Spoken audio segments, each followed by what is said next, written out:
Assalamualaikum warahmatullahi wabarakatuh. Halo teman-teman, kembali lagi bersama saya, Quratul Uyun, NIM 1905120408089. Jadi kali ini kita akan membahas tentang web server dan DNS server. Nah, untuk praktikum pertama kali kita akan melakukan praktikum mengenai web server. Jadi, web server adalah perangkat lunak yang berfungsi sebagai penerima permintaan yang dikirimkan melalui browser, kemudian memberikan tanggapan permintaan dalam bentuk halaman situs web atau lebih umumnya dalam dokumen HTML. Namun, web server dapat mempunyai dua pengertian. Pengertian yang pertama, yakni sebagai bagian dari perangkat keras atau hardware, namun sebagai bagian dari perangkat lunak atau software. Jadi, jika merujuk pada hardware, web server digunakan untuk menyimpan semua data seperti HTML dokumen, gambar, file CSS style sheets, dan file JavaScript. Sedangkan pada sisi software, fungsi web server adalah sebagai pusat kontrol untuk memproses permintaan yang diterima dari browser. Jadi sebenarnya semua yang berhubungan dengan website biasanya juga berhubungan dengan web server. Karena tugas web server adalah mengatur semua komunikasi yang terjadi antara browser dengan server untuk memproses sebuah website. Nah, sebenarnya bagaimana sih web server itu bekerja? Jadi, seperti penjelasan sebelumnya, saat mengambil halaman website, browser mengirimkan permintaan ke server yang kemudian diproses oleh web server. Nah, HTTP request dikirimkan ke web server. Sebelum memproses HTTP request, web server juga melakukan pengecekan terhadap keamanan. Nah, pada web server, HTTP request diproses dengan bantuan HTTP server. Nah, HTTP server merupakan perangkat lunak yang bertugas menerjemahkan URL atau alamat situs web serta HTTP atau protokol yang digunakan browser untuk menampilkan halaman website.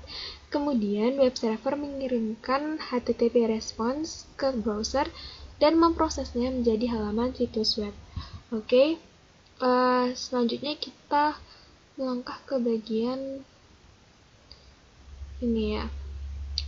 Kita akan bahas skenario yang akan kita lakukan pada video kali ini. Jadi, dalam proses percobaan kali ini, kita akan mensimulasikan web server yang dapat diakses oleh PC client. Nah, skema jaringan yang digunakan adalah gabungan dari simulasi yang kita pelajari sebelumnya, yaitu simulasi subnetting, kemudian routing dynamic RIP, dan jaringan DHCP di atas jaringan wireless dengan skema berikut ini. Oke, kita lihat di sini. Nah, karena ini kita di sini punya skema jaringan yang cukup panjang, maka di sini kita sudah membuat rancangannya dalam Cisco Packet Tracker. Untuk langkah percobaannya, yang pertama, kita harus membuat skema jaringan seperti gambar di atas dan pastikan jaringan dapat berfungsi dengan baik, terutama jaringan dari PC1, PC4, dan laptop serta smartphone dapat tersambung dengan web server. Nah, kemudian kita nyalakan service HTTP di komputer web server. Kemudian edit file index.html sehingga seperti berikut. Nah,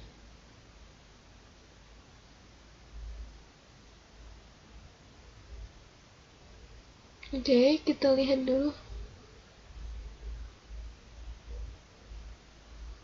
Oke, kita buka dulu di Cisco Packet Tracker. Karena skemanya sudah kita buat, jadi kita sebenarnya nggak akan memakan banyak waktu di sini. Oke. Kita lihat.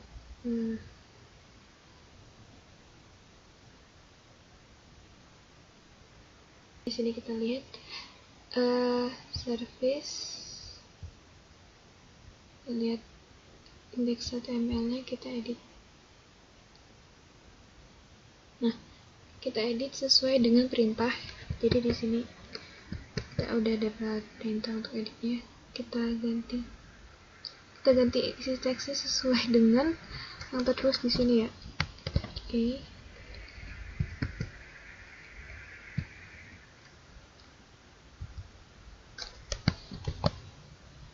Oke. Kita save.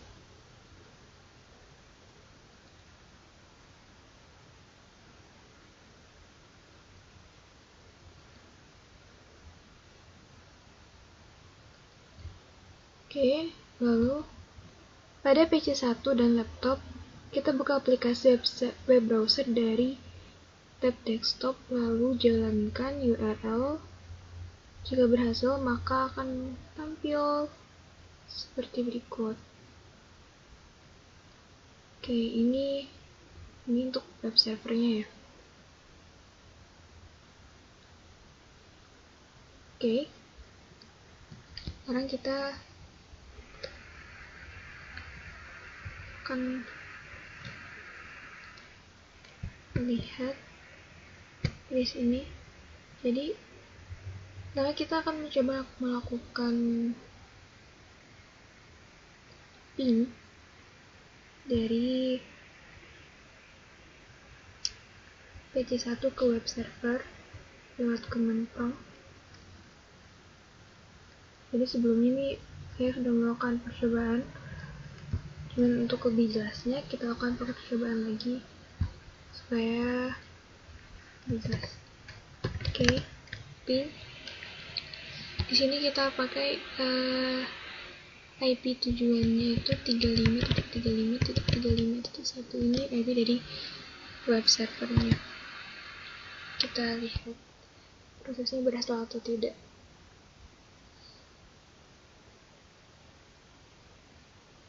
Oke, berhasil ya ternyata. Nah, sekarang kemudian kita lakukan ping dari PC4 ke web server. Jadi kita ping juga.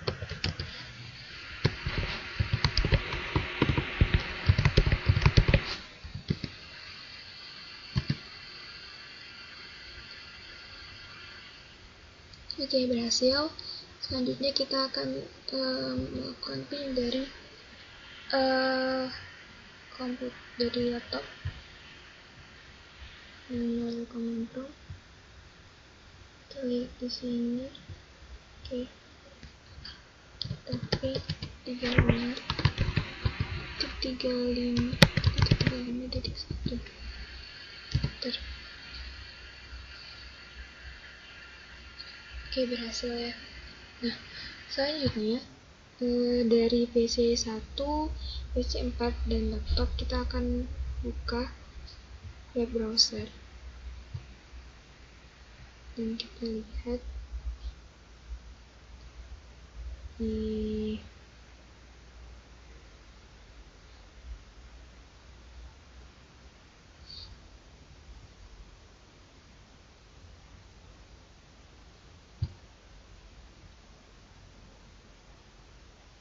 ya, kita lihat dulu di sini perintahnya. Kita jalankan http sesuai dengan alamat yang sudah kita tulis. IP addressnya.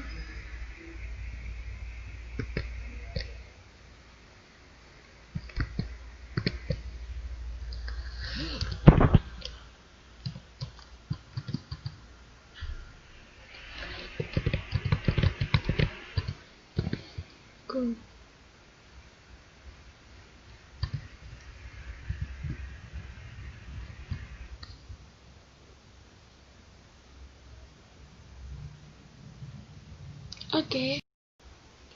Oke, tadi kita udah lihat hasil dari URL dari PC1 ya. Lalu kita lihat di PC4, kita lihat di web browsernya kira-kira berhasil enggak.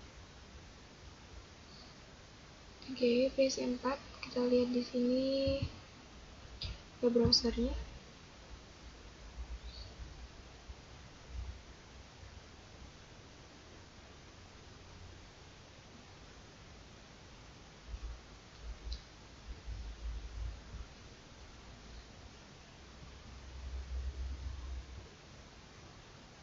Jadi web browsernya tadi sebenarnya kalau kita udah nge-ping terus bisa ya guys. Cuman sekarang kita lihat kalau kita jadi di browser bisa nggak?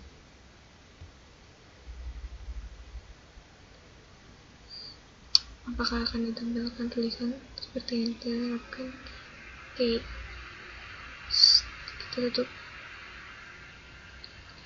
Selanjutnya kita coba buka dari laptop.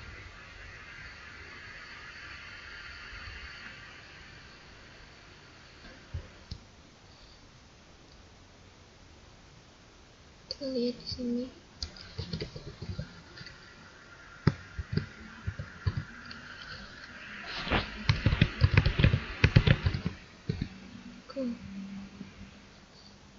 Oke, berhasil ya.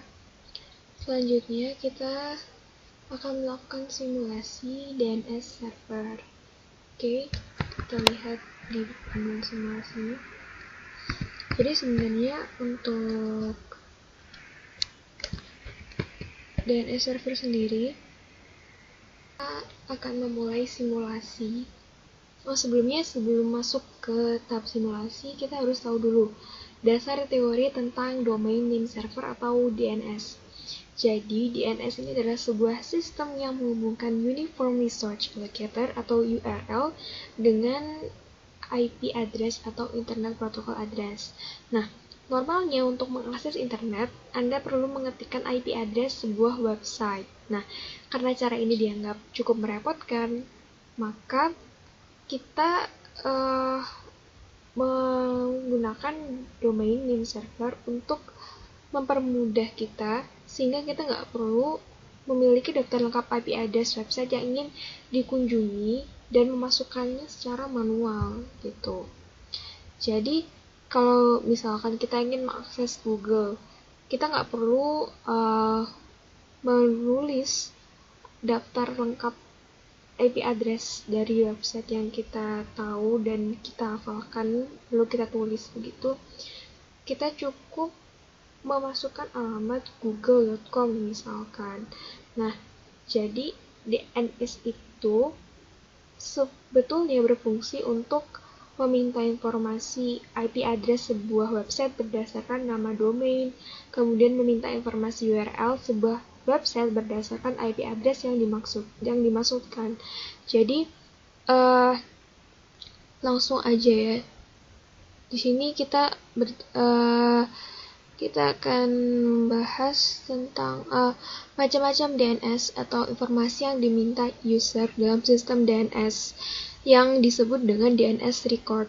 Jadi ada beberapa jenis informasi yang bisa diminta dalam sistem DNS. Nah, berikut ini adalah 10 DNS record yang paling sering dijumpai.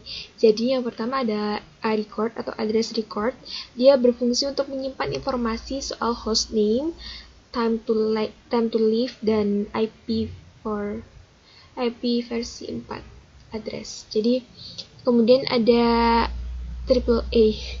Kemudian ada CNAME record, jadi digunakan untuk meredirect domain atau subdomain ke sebuah IP address. Lewat fungsi yang satu ini, kita nggak perlu memperbarui DNS record. Nah, ada record lain yang tidak akan saya jelaskan satu-satu di sini karena bisa dibaca sendiri ya. Jadi di sini ada MX record, kemudian ada NS record, ada PTR record, ada CERT record, ada SRV record, ada TXT record, dan SOA record. Nah, untuk skenario-nya, jadi dalam percobaan ini kita akan mensimulasikan file server dan web server yang digabungkan dengan DNS server.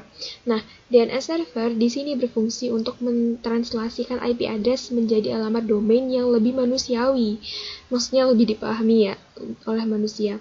Nah, untuk skema jaringan tetap kita gunakan skema jaringan yang digunakan pada praktikum web server dan FTP server. Jadi di sini kita punya beberapa langkah percobaan yang harus dilakukan. Nah, kita harus membuat skema jaringan seperti gambar di atas. Dan kita pastikan jaringan dapat berfungsi dengan baik, terutama jaringan PC1, PC4, laptop, dan smartphone dapat tersambung dengan DNS server, web server, dan FTP server. Kemudian kita aktifkan servis DNS pada PC DNS server dan tambahkan enter DNS seperti gambar berikut. Oke, kita langsung aja masuk ke Cisco Packet Tracker.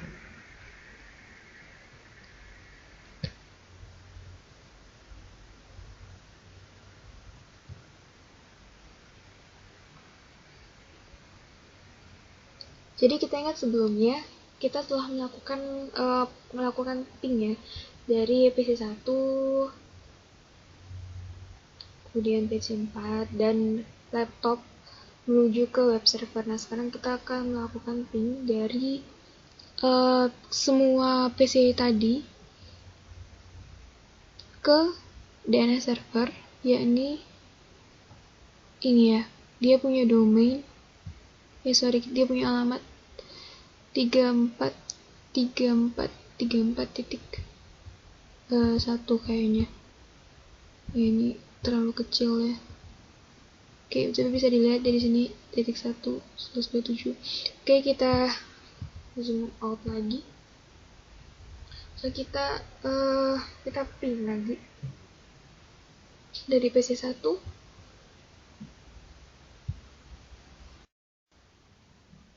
Oke, jadi kita akan coba ping dari PC1 ke DNS server. Untuk ID-nya tadi 34.34.34.1. Lu nggak ada.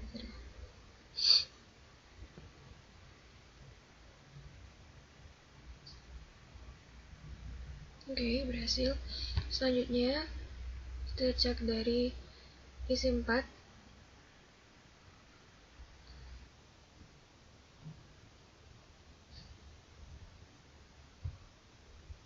Jadi dari PC4 ini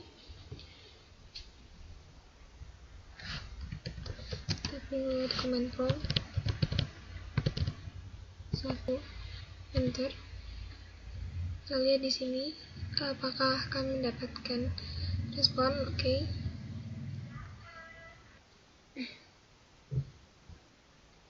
Oke, selanjutnya kita cek di laptop. Kita ping melalui command prompt. Kita lihat di sini 34.34.1. Oke. Berhasil ya. Selanjutnya kita lihat instruksi dari webnya di sini. Pada PC1 aktifkan servis DNS pada PC DNS server dan tambahkan enter DNS seperti gambar berikut. Oke, kita lihat di sini sebenarnya udah sempat diatur sih tadi, cuman kita cek aja untuk belajar gimana caranya menambahkan enter DNS pada server. Jadi di sini lihat DNS-nya. Ya, di sini kita lihat kita bisa masukkan nama alamat, type-nya, lalu di sini ada detail address-nya, kita masukin sini. Jadi kita udah nambahin ada 0, 1, 2, ada 3 nama ya. Oke, karena udah kita entry semuanya, kita close.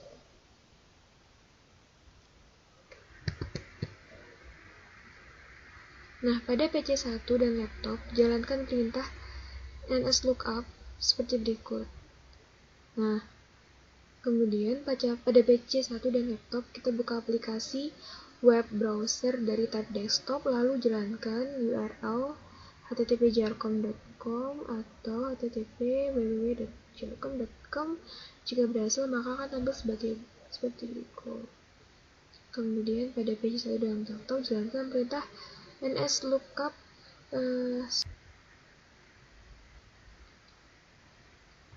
pada page 1 dan laptop.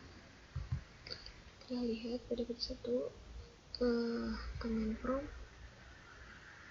Tadi kita udah lihat sih di sini.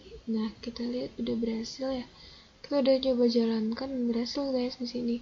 Kita udah cek nslookup www.jarkom.com server 34.34.34.1 addressnya 34.34.34.1 dan auto data answer jarkom.com addressnya 35.35.35.1 aliasnya jarkom.com. Oke. Nah, sekarang kita jalankan. Coba kita lihat dari laptop. Kita jalankan command prompt. Di sini nslookup www.nslookup.jarkom udah, dan nslookup www.jarkom.com. Oke, kita close.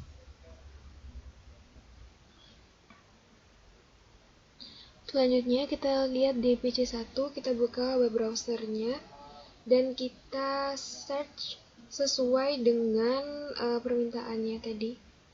Jadi kita search dulu.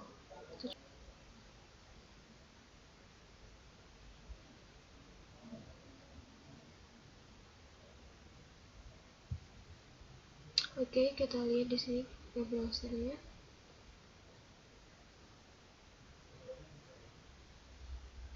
Oke, kita udah buka dan kita tinggal tulis di sini alamat yang ingin kita tuju.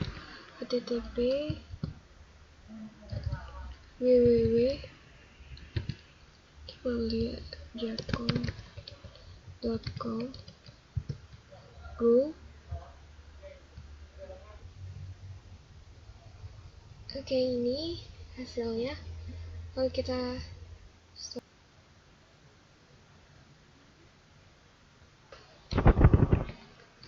buka di sini http jarkom.com, kita go. Oke, berhasil ya. Sekarang kita tutup dan kita coba browsing dari laptop. Oke, udah terbuka di box. Kita klik web browser.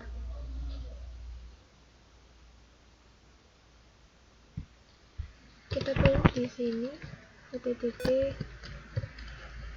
www.jarkom.com.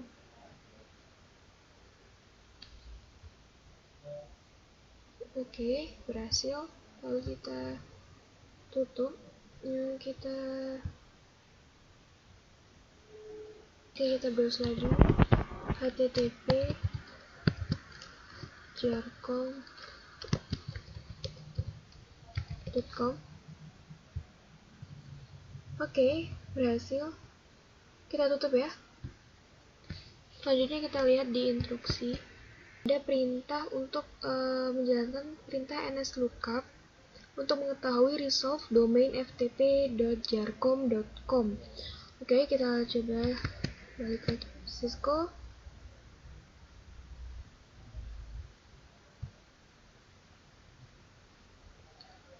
Kita buka command prompt. Kita tulis perintah nslookup ftp.jarkom.com. Kita lihat di sini. Oke ya, berhasil. Lalu kita cek di sini perintahnya lagi nih. Oke, kita akan membuat koneksi ke FTP server dari PC1 dan laptop dengan perintah sebagai berikut, yakni ftp spasi ftp.jarcom.com. Oke, kita lihat PC1.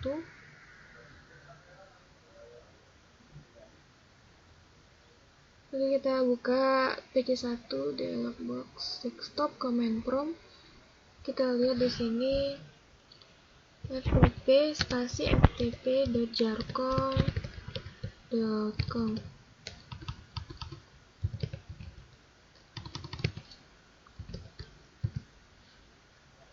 Username-nya kita udah tambahin akun coba tadi.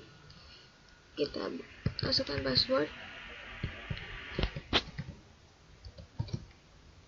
Oke. Login.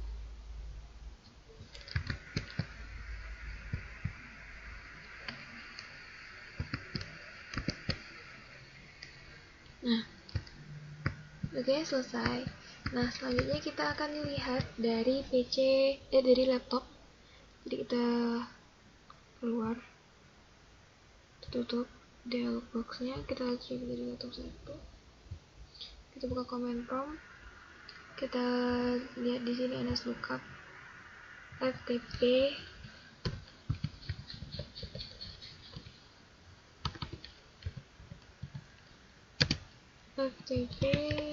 jarcom.com.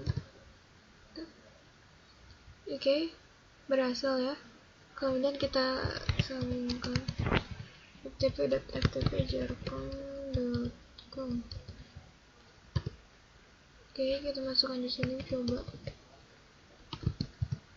passwordnya kita masukkan. Oke, berhasil ya. Dengan begitu maka berakhirlah simulasi kali ini. Terima kasih telah menonton. Wassalamualaikum